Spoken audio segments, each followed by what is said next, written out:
નમસ્કાર વિદ્યાર્થી મિત્રો, મારી YouTube ચેનલ પર આપ સૌનું સ્વાગત છે। આજે આપણે સ્ટડી કરીશું પ્રમાણિત વિચલન। તો સૌપ્રથમ પ્રમાણિત વિચલન એટલે સ્ટાન્ડર્ડ ડેવિએશન કે જેને આપણે s વડે સંકેતમાં લખીએ છીએ, જેનું સૂત્ર છે વર્ગમૂળમાં સિગ્મા કૌંસમાં xi - x બાર આખાનો સ્ક્વેર અપોન n। પ્રમાણિત વિચલન એટલે વર્ગો પર આધારિત માપ, વિચલનોના વર્ગો પર આધારિત માપ। તેની પરથી આપણે s નો સ્ક્વેર એટલે કે વિચરણ મેળવી શકીએ છીએ। કઈ રીતે? જો સ્ટેટિસ્ટિક્સ નો નિયમ છે કે જ્યારે વર્ગ લાગે છે ત્યારે વર્ગમૂળ નીકળી જાય છે અને વર્ગમૂળ લાગે છે ત્યારે વર્ગ નીકળી જાય છે। એટલે કે વિચરણ બરાબર સિગ્મા xi - x બાર આખાનો સ્ક્વેર અપોન n। હવે આપણે શોધવાનું છે ચલનાંક। તો હું તમને કહી દઉં કે આપણને જ્યારે સરેરાશ વિચલનાંક કે પ્રમાણિત વિચલનાંક આપે ત્યારે આપણે શું લખતા કે md ના છેદમાં x બાર। હવે આમાં શું લખશું? પ્રમાણિત વિચલનના છેદમાં x બાર, પરંતુ ચલનાંક હંમેશા ટકાવારીમાં જ દર્શાવવામાં આવે છે, એટલે કે ગુણ્યા 100। ચલનાંકને હંમેશા ટકાવારીમાં જ દર્શાવવો, ભૂલવું નહીં। અને જ્યારે આપણને આવૃત્તિ આપેલી હોય છે ફ્રીક્વન્સી, તો ત્યારે આપણે અહીંયા સિગ્માની બાજુમાં ફ્રીક્વન્સી એડ કરી દેવી અને સૂત્ર બને છે સિગ્મા fi કૌંસમાં xi - x બાર સ્ક્વેર અપોન n। અહીંયા આપણે n ની જગ્યાએ ફરજિયાત આવૃત્તિનું ટોટલ લેવું। આમાં પણ વિચરણમાં પણ ફ્રીક્વન્સી એડ થઈ જશે। આપણે આ પ્રમાણિત વિચલનના બે ભાગ પાડ્યા છે કે જ્યારે આપણો x બાર પોઈન્ટમાં આવે ત્યારે પણ અલગ સૂત્ર આવે અને પોઈન્ટમાં ન આવે ત્યારે પણ અલગ સૂત્ર આવે। તો આપણે આજે ભણવાના છે કે x બાર આપણો પોઈન્ટમાં ન આવે, આપણો x બાર આજે આવશે ફિગરમાં। ફિગર એટલે કે 50 છે, 30 છે, 40 છે, એવી રીતના પોઈન્ટમાં ન આવે, બરાબર? તો આપણે દાખલાની આજે શરૂઆત કરીએ। તો આપણે xi x કયો કે xy આપણને આપી દીધેલી છે 52, 58, 40, 60, 54, 38, 48। હવે આપણે આનું ટોટલ કરીશું।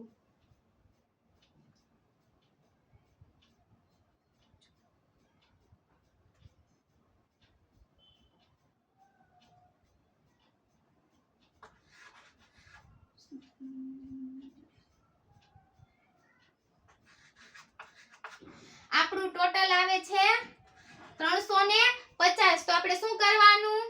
x બાર બરાબર સિગ્મા xi ના છેદમાં n। તો આપણને xi કેટલી આપી દીધી છે? 350 ના છેદમાં n કેટલા છે? 1 2 3 4 5 6 7। આપણને n કેટલા આપે? 7। 7 પંચાને 35, એટલે કે આપણો x બાર આવે છે 50। તો હવે આપણે શું કરવાનું? સૂત્ર મૂકી દેવાનું। સ્ટાન્ડર્ડ ડેવિએશન બરાબર વર્ગમૂળમાં સિગ્મા કૌંસમાં xi - x બાર સ્ક્વેર અપોન n।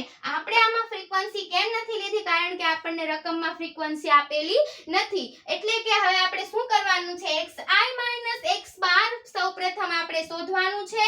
એની પછી જે આપણને xi - x બાર મળે છે તેનો આપણે વર્ગ કરવાનો છે। દાખલા ઈઝી છે, ખાલી તમારે પહેલા સમજવામાં ધ્યાન આપવાનું છે।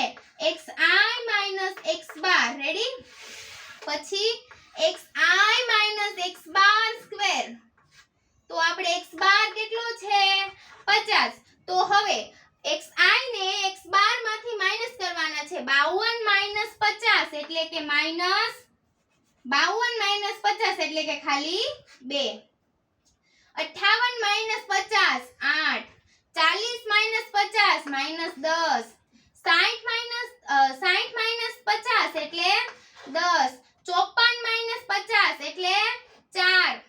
38 - 50 એટલે -12।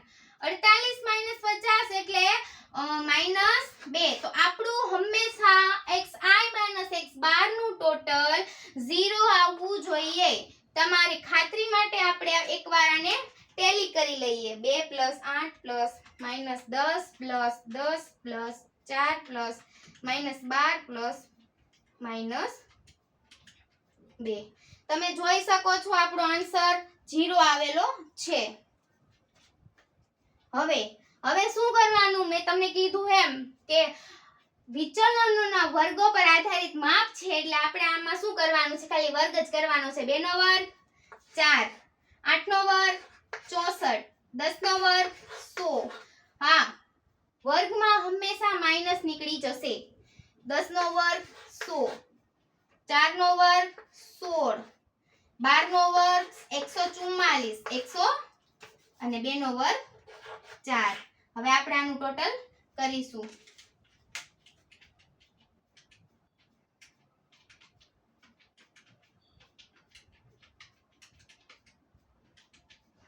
આનું ટોટલ આપણે આવે છે 432. હવે શું કરવાનું છે આ રકમ આપણે સૂત્રમાં મૂકી દેવાની છે. તો સિગ્મા xi - x બાર સ્ક્વેર કેટલો છે 432. n કેટલા છે આપડા 7 તો 432 ભાગ્યા 7 બરાબર 61.71 જે આપણે વર્ગમૂળમાં આવેલા છે તો તેનું વર્ગમૂળ કાઢતા 7.86 આપણો આન્સર છે. અને એકવાર સમજી લ્યો કે તમે જે s નો સ્ક્વેર કરો એનો આન્સર પણ વર્ગમૂળમાં જે આપેલો છે ઈ જ આવશે. તમે જોઈ શકો છો આપણે આ વખતે આમાં સૂત્ર મૂકીશું એટલે તમને આગળ જતા આમાં કોઈ પ્રોબ્લેમ ના આવે. તો s નો સ્ક્વેર બરાબર સિગ્મા xi - x બાર સ્ક્વેર અપોન n 432 ના છેદમાં 7 બરાબર 61.71. આ આન્સર અને આ આન્સર જ્યારે સેમ થાય તો સમજી લેવાનું કે આપણો દાખલો રાઈટ છે. હવે શું કરવાનું છે તેનો ચલનાંક શોધવાનો છે. ચલનાંક બરાબર s ના છેદમાં x બાર ગુણ્યા 100. s કેટલો છે આપણો s મતલબ કે પ્રમાણિત વિચલન કેટલું છે 7.86 ના છેદમાં 50 ગુણ્યા 100. હવે આપણે કેલ્સી કરી લઈએ 7.86 ભાગ્યા 50 ગુણ્યા 100 15.72.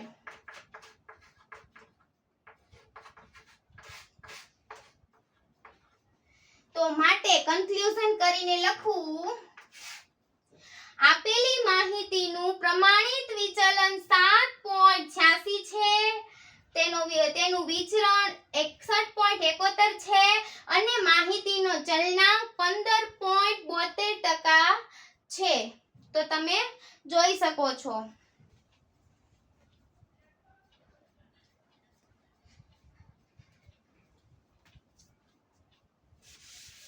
હવે આપણે એવો દાખલો જોઈશું કે જેમાં આવૃત્તિ આપેલી હોય.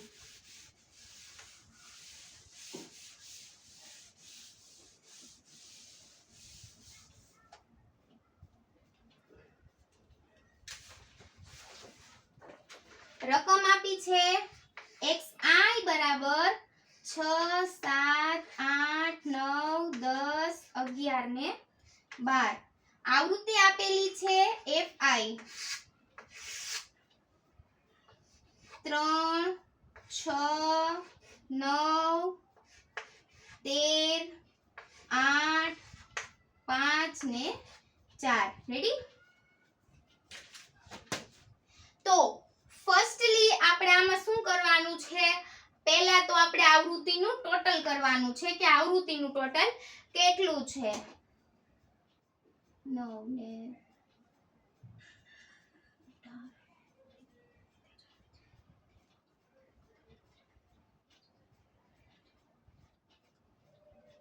48. રેડી. આપણો આવૃત્તિનો આન્સર આવે છે 48. આપણો આવૃત્તિનું ટોટલ 48 છે. હવે શું કરવાનું અરે ભાઈ આવૃત્તિ આપેલી છે તો સૂત્ર પહેલા મૂકી દો x બાર બરાબર સિગ્મા fi xi ના છેદમાં સિગ્મા fi. રેડી. તો હવે આપણી પાસે fi આવી ગઈ છે પણ આપણે fi xi શોધવાની છે તો હવે આપણે શું કરીશું fi ગુણ્યા xi. રેડી? તો 6 ગુણ્યા 3 18,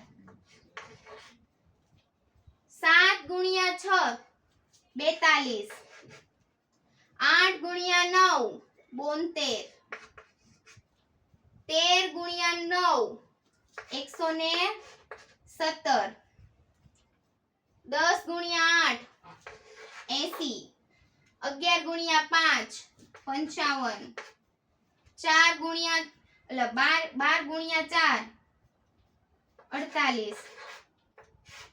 હવે આપણે આનો ટોટલ કેલ્સીમાં કરીશું. 18 plus 42 plus 72 plus 117 plus 80 plus 55 plus 48. આપણો ટોટલ આવે છે 432. હવે શું કરીશું આપણે? આ રકમને સૂત્રમાં મૂકીશું. તો બરાબર 432 ના છેદમાં 48. તો આપણે આમાં ભાગ્યા 48 9. તો આપણો x બાર આવે છે 9. તો હવે પહેલા શું કરવાનું? સ્ટાન્ડર્ડ ડેવિએશન નું સૂત્ર મૂકી દેવાનું. st બરાબર અથવા કો s બરાબર વર્ગમૂળમાં સિગ્મા f કૌંસમાં xi - x બાર સ્ક્વેર અપોન n. તો શું કરવાનું? તો પહેલી વાત તો આપણી પાસે f છે. હા છે. xi - x બાર શોધવાનું. એક્ઝામમાં હંમેશા સૂત્ર મેકીને જ પછી દાખલો આગળ ગણવો, નકર મિસ્ટેક થશે. xi - x બાર. રેડી? પછી xi - x બાર નો સ્ક્વેર. પછી શું કરવાનું છે? f વડે એને ગુણવાનું છે. તો fi કૌંસમાં xi - x બાર. હવે xi એટલે x બાર કેટલો છે? x બાર બરાબર 9. તો હવે શું કરવાનું છે?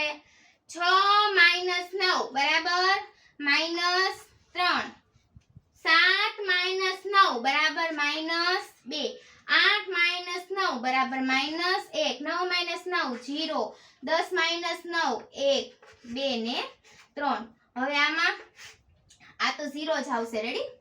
હવે એનો વર્ગ કરો. 3 તેરી 9, 2 દુ 4 એટલે 2 ગુણ્યા 2 એટલે 4, 1 0 1 4 ને 9. હવે શું કરવાનું છે? xi - x બાર છે એને f વડે ગુણવાના છે. તો જો xi - x બાર. રેડી? સ્ક્વેર. પછી f એટલે આ બંનેને ગુણાકાર કરવાનો છે. બરાબર? 3 નવા 27, 6 ચોક 64, 9 એકા 9, 13 ગુણ્યા 0 બરાબર 0, 8 એકા 8, 5 ચોક 20 અને 4 નવા 36. હવે આનું ટોટલ આપણે કેલ્સીમાં કરીશું. કેલ્સીમાં ટોટલ કરવાનું શું મતલબ છે કે ફટાફટ આપણો ટાઈમ વેસ્ટ ન થાય.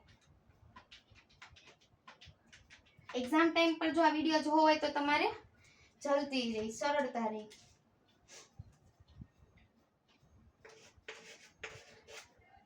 રેડી?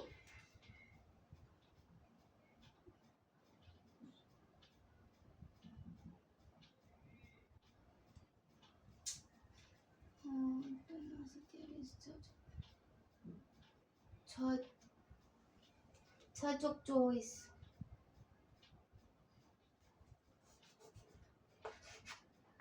રેડી? 6 ચોક 24 એટલે આવે 124. રેડી?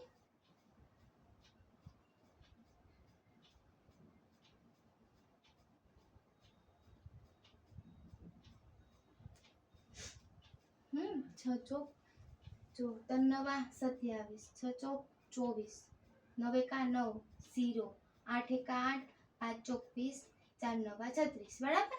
124. મને છે ને ડાઉટ જાય છે તો બી આપણે એકવાર કેલ્સી કરી જ લઈએ, કેમ કે લાઈફમાં જ્યારે પણ ડાઉટ છે ને ત્યારે એનું સોલ્યુશન આવવું જરૂરી છે. હા, ડન.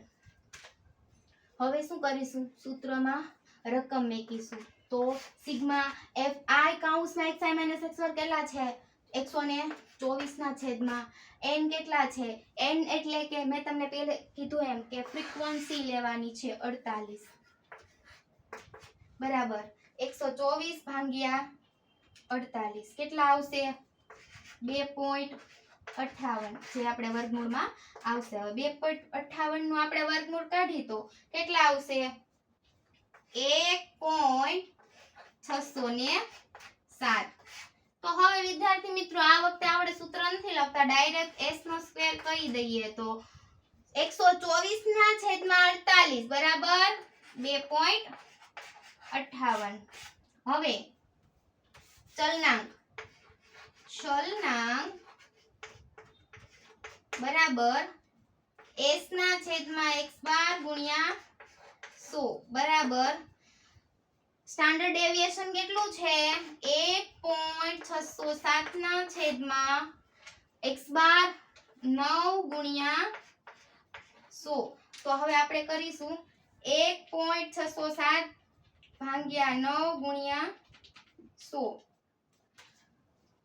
બરાબર 17.86% કન્ક્લુઝન કરીને લખવાનું છે માટે આપેલી માહિતીનો પ્રમાણિત વિચલન 1.607 છે વિચરણ 2.58 છે અને તેનો માહિતીનો ચલનાંક 17.86% છે તો વિદ્યાર્થી મિત્રો તમારા x બાર પોઈન્ટમાં ન આવે તે માટેની રીતના સૂત્ર પ્રમાણે આપણે આ દાખલા ગણ્યા છે તો આગળ ભાગ 2 માં આપણે પોઈન્ટમાં આવશે x બાર તો તેની માટે કઈ રીતે સૂત્ર મેકીને દાખલા ગણવા તે શીખવામાં આવશે તો તમને મારો આ લેક્ચર અને તમને મારો લેક્ચર ગમ્યો હોય તો મારી ચેનલને લાઈક કરજો શેર કરજો અને સબસ્ક્રાઇબ કરજો તમને કોઈ ભી ક્વેરી જણાય તો તમે મને કોમેન્ટ બોક્સમાં કોમેન્ટ કરી જરૂર જણાવશો થેન્ક યુ